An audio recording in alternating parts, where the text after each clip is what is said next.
You're welcome back, and thank you so much. It's glad to know that you're still there. This is Sunday Watch. It's a program that revolves around the family. So every member of the family has one or two stake in this matter. This morning, as I said earlier, we are looking at transportation during the Yelutide. I know a lot of families will, one way or the other, be dotting their I's and crossing their T's to make this year, even irrespective of the economic crunch, which is a reality. We are still alive. That I tell you, it's enough to gladden one's heart.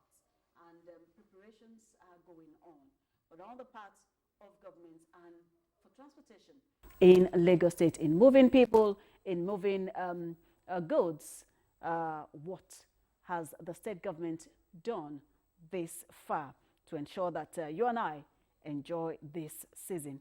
I have someone who is vast, someone who has traversed as far as the Ministry of Transportation is concerned. He is a seasoned engineer on board this morning, and he is engineer Olasukomi Ojowuro. He is a director, Transport Operations, Ministry of Transportation.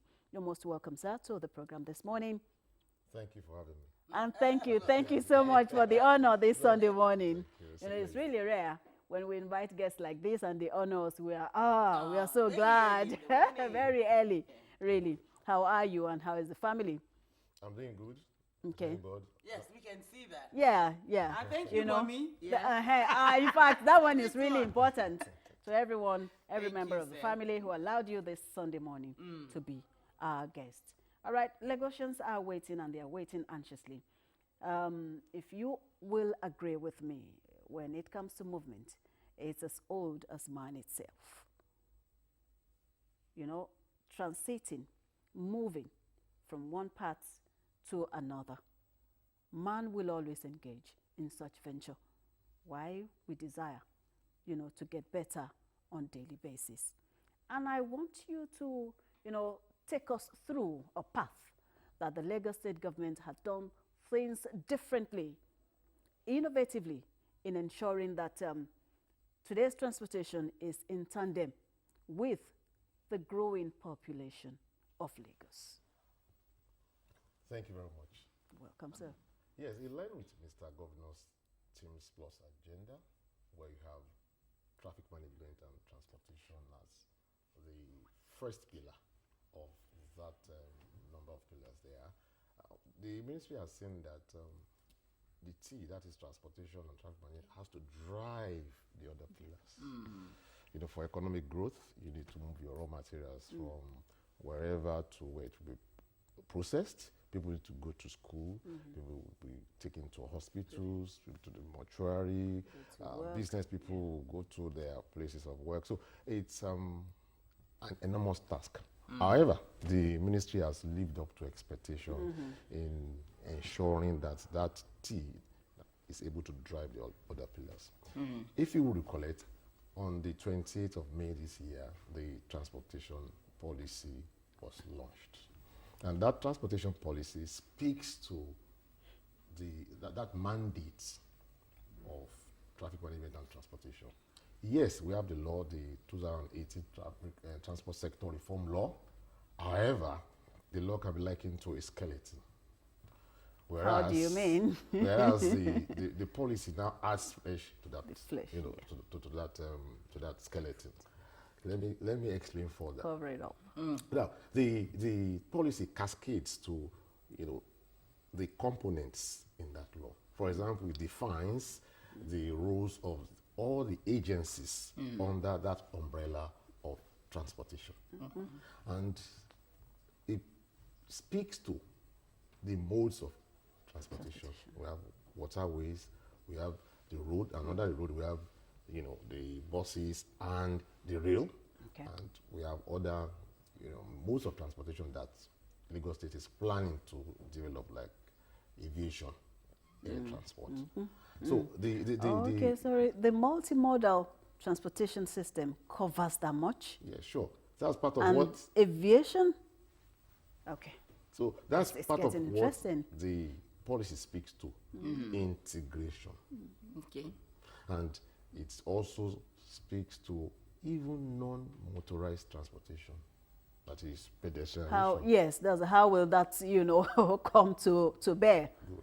How can people access whatever mode from right from their doorstep? You have to trek, you have to walk to the bus stop, take a first and last mile to a major hub, then you now join a high capacity bus to wherever, or that first and last mile transportation takes you to the nearest train station. So it speaks about the integration. It speaks about investments. The government cannot do it alone. We need private sector participation. So it allows for private sector participants, to also key in and make the, transportation law and Mr. Governor's Teams Plus agenda work as respects traffic management and transportation. So the policy is robust. It helps us to define, to have a structure, of the components of the law 2018 of transport sector reform law. Okay, all right. Thank you very much. Let me quickly bring. You mentioned groups or individuals buying into the initiative. Public-private participation, which obviously we all have seen that government alone cannot, handle all these sectors anymore. We have the transportation now, what's it called now? The rapid transit buses that move people. If you are a regular user of that, I know there is a kind of card that you are to use when you want to board.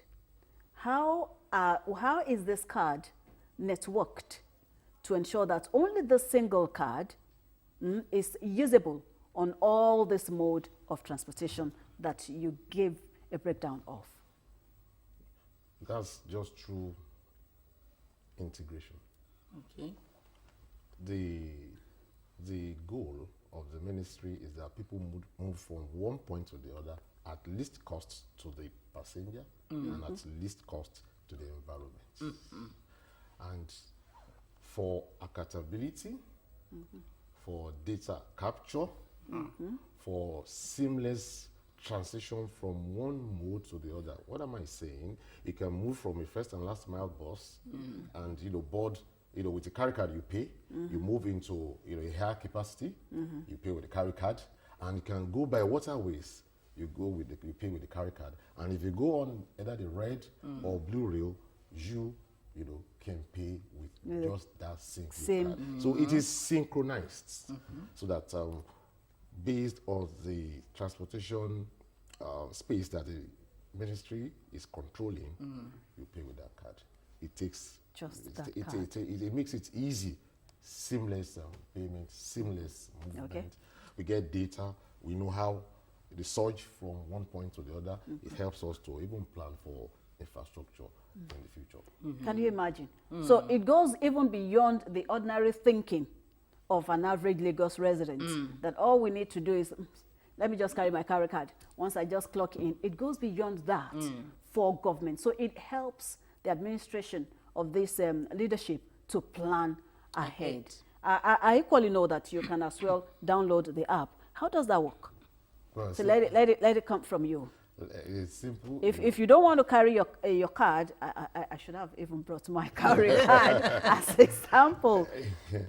Yes, it's simple. You go to through the Play Store, you go to the carry card app, you download, and some of your data, of course, will be gotten, your name and some information, because we do not want to deal with ghosts. We want to deal with people, and somehow it's even good for safety and security. So the state's able to get information of those in the state making use of its transport facilities, and a lot of other advantages. Okay, all right. A lot have been said when it comes to transportation. You know that when it's going to the end of the year, as we are now, activities is always on the high side. What are those packages that families can benefit from the transportation system in Lagos State during this period? Well, number one, Okay, I like that. First one. Let's take it, serially. safety is key. It is. It is. So the package, number one package that the ministry is offering to, Every Lagosians Lagos is, residents. we have a safety package. Good. Wow, Good. wow. Good. That's No, even, goes Yeah. for an applause. For ease of transportation, the road must be in good condition. For ease of transportation, the driver must comply with traffic regulations. For ease of transportation, the vehicle also must be roadworthy. So for the ministry, what we've done is that we are in collaboration with the Ministry of Works and Infrastructure. So when we see any pothole or any damaged portion of the road that could lead to traffic style, that is congestion or even accident, because if a car runs into a pothole maybe at night, resultant effects is an accident and we don't know how it could be. So we up our game and we get such addresses or locations to the Ministry of Works and Infrastructure and then Public Works Corporation for them to expedite action. If you noticed in the last 2 weeks, there's been, a deliberate effort in, repairing some of these roads. So that is that. Now for road furniture. The furniture are those things we put in place to enhance transportation. The traffic lights, the signages that is no U-turn. This is you driving against traffic, and for pedestrianization is in charge of the ministry. So we also ensure that those furnitures are in order because oftentimes we have conflicts at junctions. So it must be sorted out, and we believe that technology is the best way to sort this out. That is part of what the ministry is doing.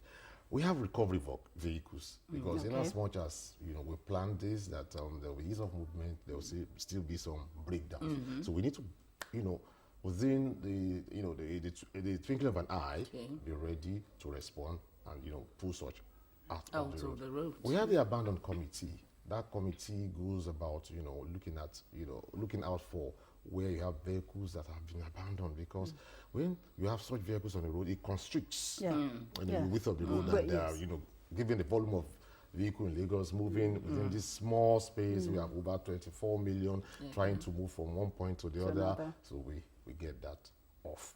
Now we have our agencies also, doing their best possible. LASMA recently, launched this female elite core members who've been going all the parks, letting the drivers know that they have to conform with traffic rules. Lazari is also, upping their game. In Lazari, drivers are trained to be, defensive, to learn defensive driving and to be professionals. It's one thing to have a driver's license. It's another thing to be able to drive, commercially, professionally, because you are ferrying people in your vehicle, and the other, passengers in other vehicles, and you have pedestrians. So they are going to the parks, to remind the drivers that don't drink under the influence of alcohol. Said that don't earlier. use your seatbelt, don't, all that. So Lazarus is doing that, and the vehicle inspection service. They are in charge principally, of that vehicle. Almighty VIO. Yes, they have to ensure that. I tell I'm a you. VIO. So they have to ensure that the vehicles are roadworthy. So what they're doing now is that when they stop you and they look at what you have, are your papers correct? All right, they say, okay, this paper is not, please go and fix it. Then this part of your vehicle, okay, your lights are not on, okay, quickly, go do that, because this is ember months. We know that there's a rush. People want to go to the markets to get groceries, to purchase electronics. People are moving out of the state to other states. So we also have interstate park, enlightenment by our park monitoring committee. So those that committee goes to those parks, interstate parks for now, because the emphasis, people leaving, the state to other parts of the country, They are also doing the sensitization. And let me just share this with you. On the long run, you know, for the interstate parks, part of what the ministry, you know, our initiative is that we want to eliminate illegal interstate parks. It's crucial, really. In our records, we have just about 30 interstate parks, you know, registered or licensed. But we've done an assessment. Across the state? Yes. We've done an assessment and we see that there are over 100. So it means some are, you know, illegal, yes. Illegal. So, unchecked. well, we have come out with a structure, with our initiative. The structure now is that we want to standardize the parks. Good. So for interstate parks, the passengers will have the minimum level of comfort or convenience. There must be shelter. There must be convenience at the toilets for the passengers to make use of. Yeah, sometimes they travel at night, it must be lit up. And if possible, it has to be fenced. Good. Now, and we're categorizing these parks into category A, B, C, depending on the inflow, depending on the passengers that they handle. So for those that have been approved, we now issue them a license, and they get a signage approved interstate park by the state. So after once I've done that, then we move on to the passenger manifests. Ordinarily now, when people want to travel, they get to the park and they just collect their money and they write their name. Sometimes they don't give the accurate information. So we know. So when there's time for emergency response, you know, security, the link is always not useful. It's not useful. Thank you very much. So now we will now use technology to manage that. So it's no longer paying, you know, with cash. You pay with a card. Good. And already we've captured your information in the card. And for the capture, we're also linking up with NIN. Oh, good.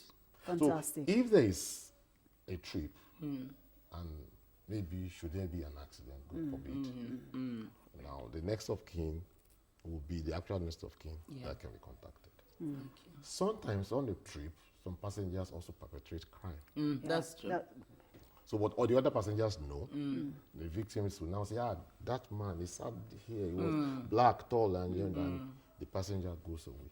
But with that now, we'll be able to at least, you know, trace for the security operatives of the state to be able to trace such, you know, criminal acts and a lot more. Then we get data. A lot of people come into Lagos and don't go back. And they're still planning this morning right now. Planning to come. Right you know, now. tell you. So we also need data of, you know, people moving in and out for us to plan. And that's about the initiative. And we will now close all illegal parks at the end of the day. So it is those that are licensed that will operate in Lagos State, which is really a fantastic one. And from what you have, you know, analyzed, there is a synergy amongst agencies and ministries, as you have, you know, analyzed. You all have been able to work hand in hand to ensure we achieve quality results in the city of Lagos. Over to you. Quality, lórí quality results yẹn inú mi dùn láti wọlé ń bẹ̀ torí pé bó ṣe ń sọ èdè Gẹ̀ẹ́sì yẹn orí tèmi náà ní báyìí mo ṣáà ti ẹ̀mí rí ni àfi bí aláǹgbá ó ń wọ̀ mí ní Akínyẹmí ara lọ wípé ṣé ìpínlẹ̀ Èkó yìí náà ní gbogbo àwọn tí wọ́n sọ láfìrín ìfìtì tí ń ṣẹlẹ̀ àbí ìlú èbó la wà ní àṣẹ́kọ̀ọ́ tẹ̀ ti dẹ́mọ́ ó ti di mọ́ríkà kí ni tá a tiẹ̀ wà ń bá káàkiri adúpẹ́ lẹ́yìn ọwọ́ Ọlọ́run láàárọ̀ yìí ṣé mo sọ fún yín mo ní bàbá wa la kọ́kọ́ kí láàárọ̀ yìí nígbà tí a bẹ̀rẹ̀ ètò bàbá wa bẹ́ẹ̀ ni gómìnà wa nípínlẹ̀ Èkó bàbá Babájídé Sanwó-Olú nígbà tó máa tẹ̀ pé ní Babájídé ẹ ti mọ̀ pé bàbá ni bàbá yìí sì rèé bàbá tó mọ̀ tọ́jú àwọn ọmọ rẹ̀ ni bàbá tí ò fọ àwọn ọmọ ṣeré tẹ́ pé ojoojúmọ́ báyìí ló ń ronú pé ọ̀nà wo ló tún fẹ́ gbà kó ti rọ àwọn ọmọ yìí lọ́rùn ju ti àtẹ̀yìnwá lọ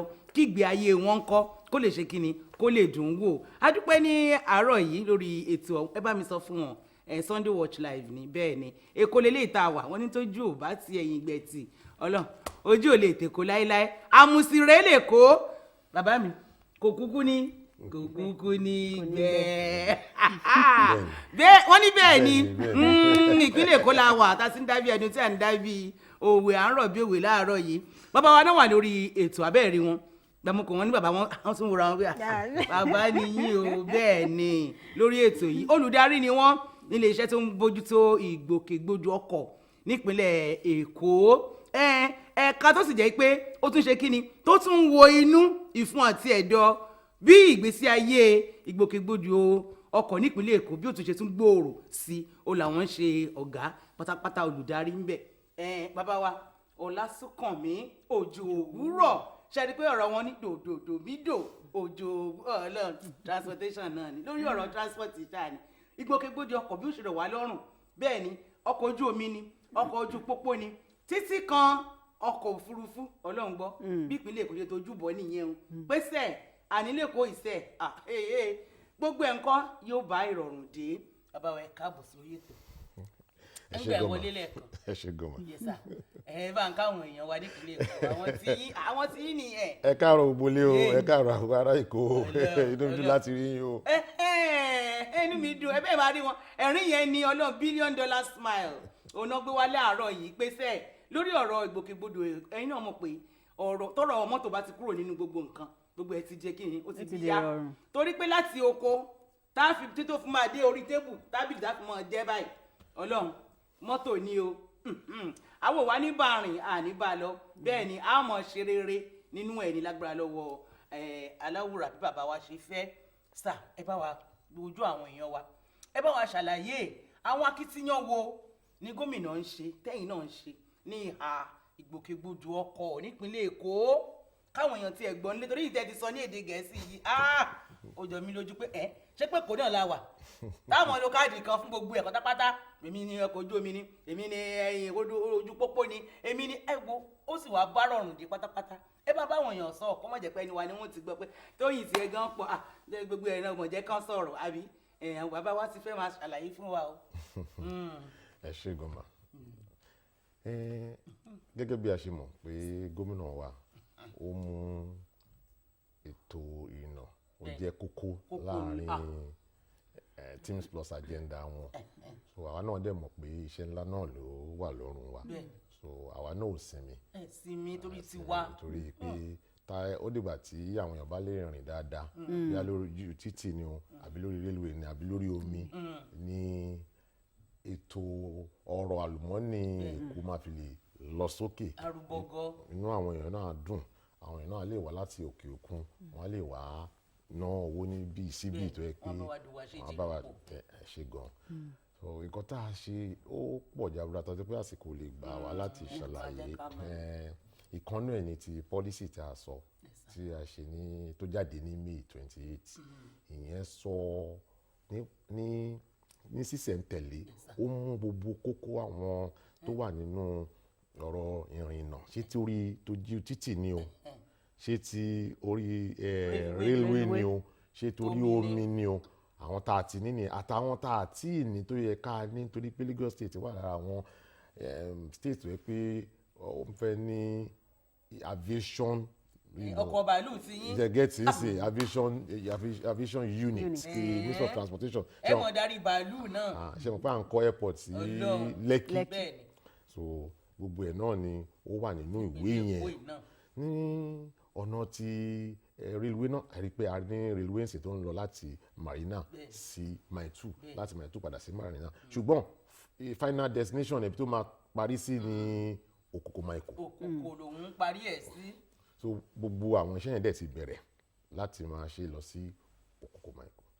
now àtúwá ní ti red rail ìyẹn ti bẹ̀rẹ̀ iṣẹ́ láti Yaba sí Àgbàdo ìyẹn náà ó máa kó àwọn èèyàn láti àwọn pé a rí pé ọ̀pọ̀lọpọ̀ náà àwọn èèyàn tó ń gbé lẹ́kọ̀ọ́ náà wọ́n ìgbèríko border between Lagos àìná ti ń wá láti Fọ̀ látọ̀tà láti so àwọn náà lè máa èèyàn á jẹ́ kí ẹ wo ìdánfó tó máa kúrò títì tó pé eruku gbogbo wàhálà yẹn tí ọkọ̀ yẹn tí railway bá ń kó àwọn èèyàn láti Àgbàdo Ìyàbá ó ti ń ṣiṣẹ́ náà so ẹ̀ẹ́dẹ̀ ti ní time tí ó ń ṣiṣẹ́ gómìnà wa náà kẹ̀dẹ̀rí tí wọ́n sáìnì ìwé fún green rail green line yẹn ló máa lọ láti Marina lọ sí Lekki tó máa di airport yẹn so ìyẹn máa bá wa tún solve gbogbo wàhálà hílàhílo traffic jam Ìgbòdo ọkọ̀ ń tó bẹ. wà ní gbogbo Agbègbè yẹn. agbègbè yẹn ìyẹn bẹ́ẹ̀ yẹn gómìnà náà ṣe mọ̀ wọ́n fún wa lápúvà láti construct 40 boats àwọn ọkọ̀ ojú omi láti lè rọ àwọn èèyàn lọ́rùn láti máa lọ lórí omi láti tún lè rọ àwọn aládàáni tí wọ́n wà nínú láti tó ń ṣòwò nínú so àwọn boats yẹn ń sìn nígbà tí wọ́n ṣe tán wọ́n kò fún àwọn aládàáni tó ń ṣiṣẹ́ ọkọ̀ ojú omi yẹn kó lè rọrùn torí tá a bá sọ pé títì railway títì síbẹ̀síbẹ̀ náà tá a bá tún jẹ́ kí ìrìnnà lórí omi kó tún kún á dẹ́kun accident lójú títì á dẹ́kun gbogbo wàhálà tá a rí pé ìrìnnà ojú pópó àti ẹ̀rọ ọrùn ogun súnkẹrẹ fàkẹrẹ ọkọ̀ á dínkù dáadáa. Additionally a tún ń ṣe nǹkan tó ń pè ní e-collop system e-collop system yẹn ní ẹ ká bẹ̀rẹ̀ náà ní Àpápá ẹ̀rí nǹkan tí Àpápá dì lé ní Àpápá jẹ́ ibi tó yẹ pé nígbà táwọn ń dàgbà yẹn pé bẹ́ẹ̀ ni amusement park wà a máa ń ṣeré lọ sí bẹ́ẹ̀ nítorí Ajégúnlẹ̀ lèmi dàgbà sí mi tiẹ̀ sí wà bẹ̀rẹ̀ mo ti ń sìn tí bá fẹ́ lọ sábà bá máa gbà iṣẹ́ àwọn tó kọ́lé síbẹ̀ nǹkan tó ń gbé bẹ̀ lójoojúmọ́. So kí irú ẹ̀ má bàa ṣẹlẹ̀ ní Lẹ́kì àti wá fi ètò sí bí tírélà tó ń gbé epo ni o yálà tó ń gbé ẹrù ni o wọ́n ṣe máa wọnú Lẹ́kì tí wọ́n máa jáde tí ó jẹ́ pé kò ní kọ́ọ̀sì wàhálà ìsàgbàsúlà nírọ̀rùn bẹ́ẹ̀ ló máa jẹ́ nírọ̀rùn a wá lo òyìnbó kí wọ́n sì pè technology la lò a lè tún ní àwọn aládàáni tí àwọn náà tún kọ́ àwọn páàkì ńláńlá fáwọn tírélà yìí ibùdókọ̀ ńláńlá ẹ ṣe gan so tí n bá fẹ́ lọ gbẹ́rù ní bí Lẹ́kì port nsìn tí mo jẹ́ oní tírélà kí n tó kúrò níbi tí bá wà màá kọ́kọ́ link sí app yẹn màá book tí n bá book pé mo fẹ́ lọ gbẹ́rù ní Lẹ́kì nọ́mbà mọ́tò mi àti gbogbo ẹ̀ á ti wà lórí nǹkan tí mo fi ṣọwọ́ sí wọn. àwọn náà wá confam àwọn tí iye mọ̀ pé technology ni ní Lẹ́kì ṣáyè ti wà mọ́tò yẹn ṣó lè lọ sìn ṣó yẹ kó wá gbé ẹrù ṣó ní nǹkan tó ń pè ní TDO authority to load tó láṣẹ láti wá gbẹ́rù. bẹ́ẹ̀ ni tí ó bá ti jẹ́ pé ó láṣẹ láti wá gbẹ́rù good wọ́n wá ní pé kí mọ́tò yẹn kò ní lọ síbẹ̀ straight ó máa lọ sí àwọn gáràjì tàbí kílẹ̀ tí pé gáràjì yẹn àwọn gáràjì yẹn ibùdókọ̀ ńlá tó lè gba minimum of 100 ní àwọn parks yẹn as in park gbọ́dọ̀ gba trailer 100 ọgọ́rùn-ún lẹ́ẹ̀kan náà so a kọ́kọ́ lọ síbẹ̀ a mọ̀ pé àwọn èèyàn ń gbé ládùúgbò yẹn láàárọ̀ ń ṣe níbi aago 6 sí aago 9 wọ́n máa lọ bí iṣẹ́ tírélà ọkọ̀ ní jáde láti tún páàkì lọ sí ibi Lẹ́kì port fún tírélà yẹn kẹrẹ láti tún wọnú àwọn gáràjì yẹn káwọn ibùdókọ̀ yẹn ó ti gbọ́dọ̀ ní nǹkan tó ń pè ní RFID tag lára tiẹ̀ because tó bá débẹ̀ ó ní barrier gate yẹn náà technology yẹn ló ń bá iṣẹ́ so tó bá ti dẹnu gate yẹn barrier yẹn náà tí barrier yẹn bá ti rí tag yẹn kó confirm pé ó fẹ́ lọ gbẹ́rù ní port kò ní ṣí fún so technology a wọlé so dìgbà tí barrier náà bá ṣí kó tó jáde padà barrier náà tún wá wà níbi tí wọ́n ń lọ lọ́hùn so ìwọ tó o bá gbá gbogbo gbà pé o lọ́ọ̀gì o lọ sí park o lọ sí tv o ní lè wọlé lọ́hùn so ìyẹn lè fi ìmọ̀ ẹ̀rọ ṣe bẹ́ẹ̀ni àmójú ẹ̀rọ pàtàkì ẹ jẹ́ ibi tó fi ọpọlọ ẹ̀rọ kalẹ̀ sí ṣùgbọ́n ẹ̀rọ tá à ń sọ yìí náà èèyàn náà la mọ̀ bá ń bẹ̀ ènìyàn la bá ń bẹ̀ ọ̀nà wo lẹ wá ń gbà tó fi jẹ́ pé ìṣe ènìyàn kò ní wọ inú ìṣe tẹkinọ́lọ́jì tẹ gbé kalẹ̀ yìí o ẹ bá ń báwọn èèyàn sọ̀rọ̀ yóò páwọn náà ń ṣiṣẹ́ ń bẹ̀ gangan ẹ̀yin wà lọ́fíìsì o. ṣẹ̀rí tẹkinọ́lọ́jì ó máa ń ṣòro fún èèyàn láti da orí ẹ̀rù láti torí ẹ̀ ti tọwọ́ bọ̀. tẹ bá lọ sílùú òyìnbó nsìn tí ẹ bá commit traffic offence ọlọ́pàá ó lè má dá yín dúró ẹ kàn rí tó bá kàn délé ẹ kàn rí gbẹ́gbẹ́gbẹ́gbọ́n ẹ kàn rí ni you have committed traffic offence yìí báyìí ni tẹ̀ bá lọ sanwó ní date tó bá fún yín by the time tó bá tún fi sí. Ọlọ́run ṣe wá sí nírú ẹ̀ lẹ́kọ̀ọ́. so ànírú ẹ̀ náà lẹ́kọ̀ọ́ ṣe rí technology yẹn kò sí bí wọ́n ṣe fẹ́ tọwọ́ bọ̀ tó fẹ́ manipulate nígbà tí yóò bá sí pé o fẹ́ gbé ẹrù ní ibì kan tí kò sí confirmation kò ní lọ.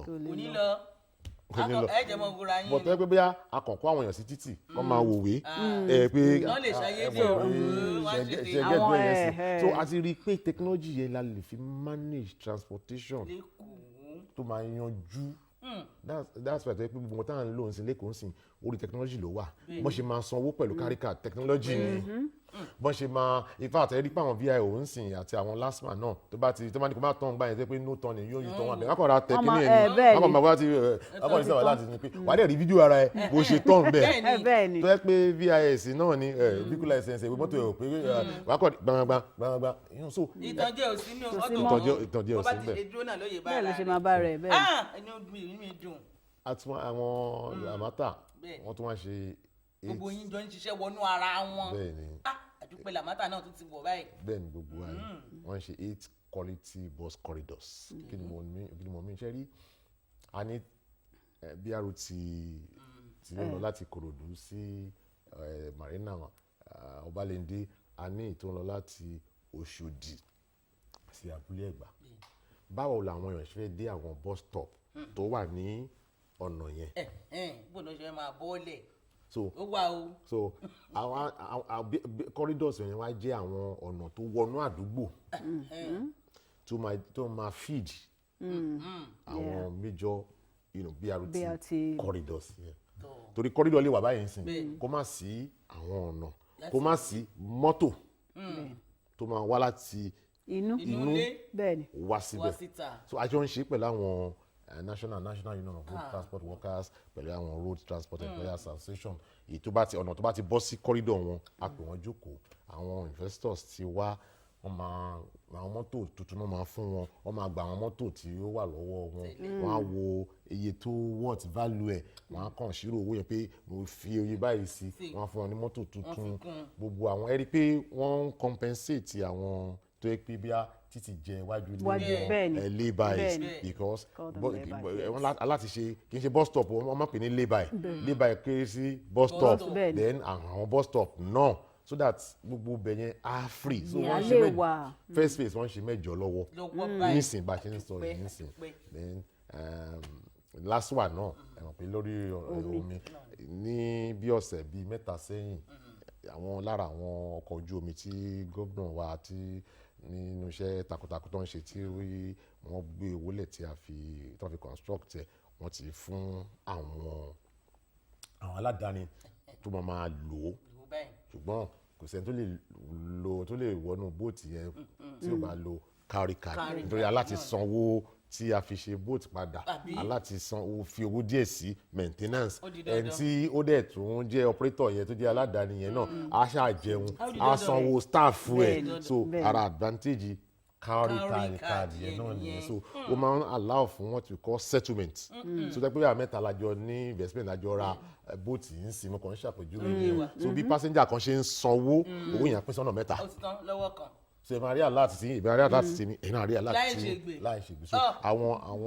àwọn initiatives tí Lagos State tí gómìnà wa lọ́wọ́lọ́wọ́ wọ́n ní ṣẹ́ẹ̀rì iṣẹ́ wa ṣẹ́ẹ̀rì iṣẹ́ wa bóyá ẹ wò gbòòrò wò ìgbòòrò ní ẹ wò ṣẹ́ẹ̀rì iṣẹ́ wa ṣẹ́ẹ̀rì iṣẹ́ wa ṣẹ́ẹ̀rì iṣẹ́ wa ẹ wò gbòòrò wò ìgbòòrò ní ẹ wò ṣẹ́ẹ̀rì iṣẹ́ wa ẹni ìjàre ẹ wò bàbá wa ẹ ṣe gan ni gómìnà wa iwájú lọ́pọ̀ ẹbí ti yan ọmọ rẹ sí ṣáà nípínlẹ̀ Èkó yìí wọ́n ń gba ti yín Ọlọ́run gbọ́tẹ̀ gan ni ẹ̀ ọdún ló wá dé yìí ọdún súnmọ́ wàwá náà súnmọ́ ọdún ìmọ̀ràn owó lẹ́ẹ̀bà mi fún àwọn tó jẹ́ wípé wọ́n jẹ́ àwa mọ́tò àwọn awakọ̀ márùn-ún ni mo fẹ́ lọ tírípù bíi mẹ́jọ lójúmọ́ ẹ̀mí àwọn èèyàn sì ṣe pàtàkì àbẹ̀ńdẹ́kùn fúnra rẹ̀ gan ló ní mọ́tò ó yá èmi rèé láti Ṣàngó níǹde dìmọ́ta níǹde kìíní kan kí ló dé kí ni dáàbà ká á dẹ̀ mọ̀ wípé ẹ̀mí náà ni kò láàrọ̀ àti wípé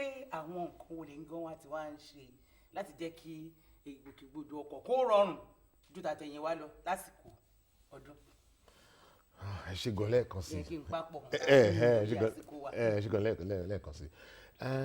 ẹ mọ̀ pé bàtà máa bẹ̀rẹ̀ ọ̀rọ̀ yìí a sọ pé safety ààbò. ẹ sọ bẹ́ẹ̀. ṣe rí ọ̀rọ̀ ààbò yẹn iṣẹ́ gbogbo wa ni àtẹni tó ń wa mọ́tò àti pásẹ́ńjà àtẹni tó ń rìn títì. ètò ààbò tó péye. so fún àwọn awakọ̀ wa ẹ jọ̀ọ́ ẹ tẹ̀lé òfin ìrìnnà lẹ́kọ̀ọ́ tẹ́ bá tẹ̀lé òfin ẹ rí pé junction mi akàn ha ni tẹ́ bá wò kí ló ṣẹlẹ̀ nítorí wọ́n wà dí wọn tẹ̀lé iná wọn ọ̀dà lásìmọ̀ tó wà ń bẹ̀ lóhùn ọ̀dà ọlọ́pàá lóhùn ẹlòmíì àmùtí tó bá jẹ́ ti mutí under the influence of alcohol àbí kí ó lè má jọtí nìkan substance la lórí máa ń pè é lè jẹ olóṣèlú ẹ̀mí ló dẹ̀ ń gbé ẹ̀mí wà ní títì ẹ̀mí wà tó ń fẹsẹ̀ rìn ẹ̀mí wà ní mọ́tò mi ẹ̀ máa lo gbogbo àwọn oògùn olóró àbí.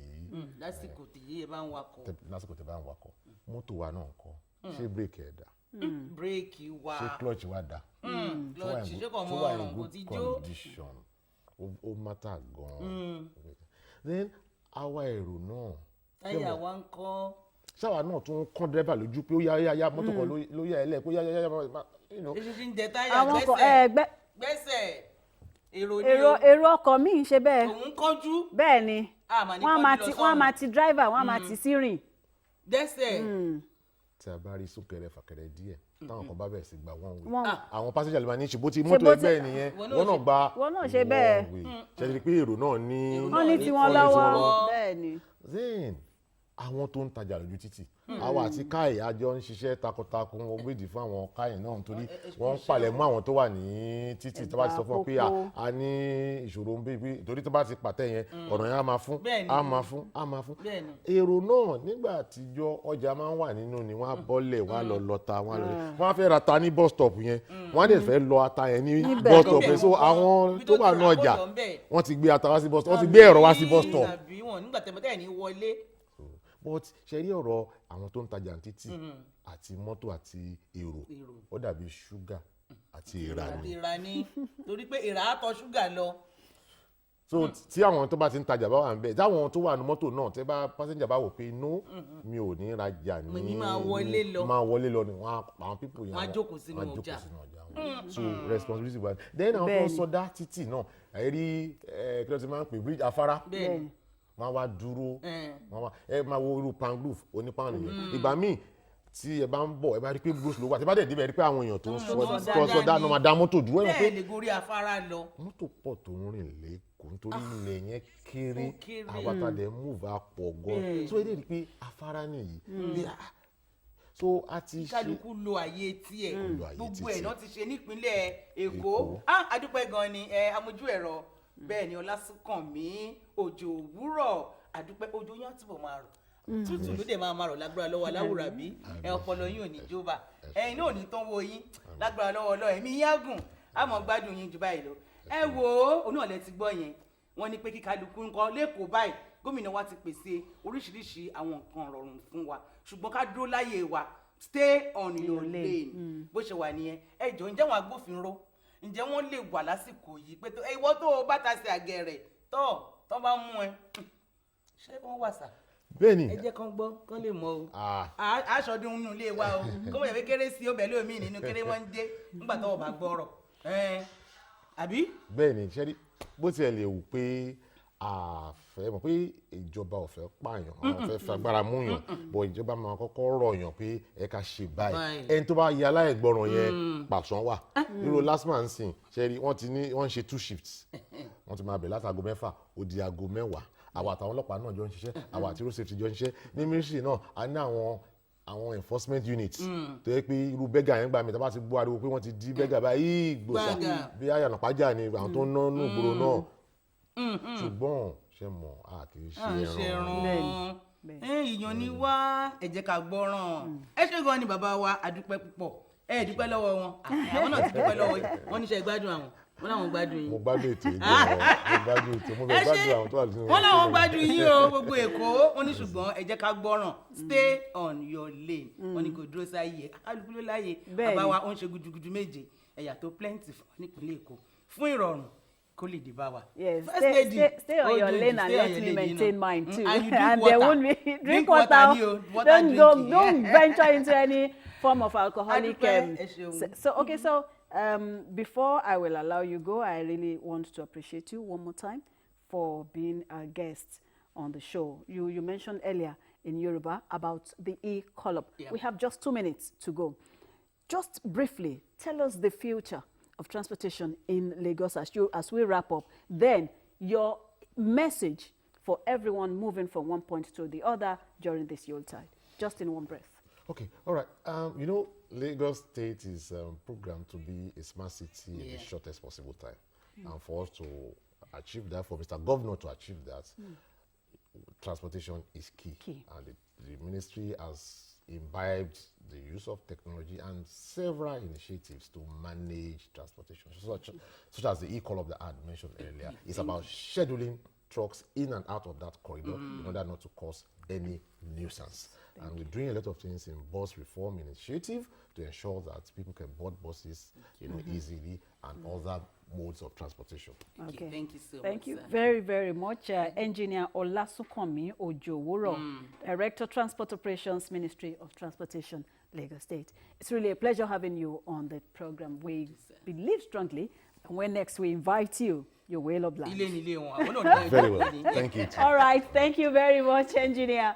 That's the size of the program this morning. We will come your way by His grace same time next week. But before then, enjoy the remaining part of your weekend and have a fantastic week ahead. Anita Buhari is my name.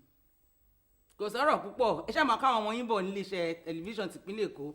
LTV Father Christmas Fun Fair is the best.